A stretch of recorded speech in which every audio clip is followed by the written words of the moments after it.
इगतपुरी येथील माहेश्वरी मंगल कार्यालयात जागतिक योग दिन मोठ्या उत्साहात साजरा करण्यात आला।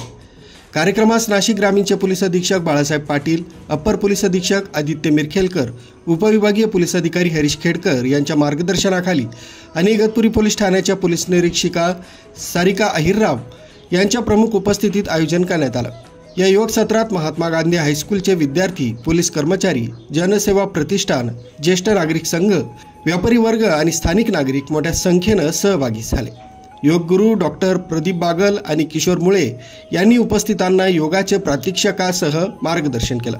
पोलीस निरीक्षक सारिका अहिरराव यांनी आपल्या मनोगतात सांगितलं की विद्यार्थी दशेपासून योग साधना आत्मसात केल्यास मानसिक एकाग्रता, आत्मिक शक्ती आणि शारीरिक आरोग्य सुधारतं। कार्यक्रमाचे संपूर्ण नियोजन इगतपुरी पोलीस ठाण्याच्या गोपनीय विभागाचे निलेश देवराज यांनी प्रभावीपणे केलं। सुमित बोधक, न्यूज 7 मराठी, इगतपुरी।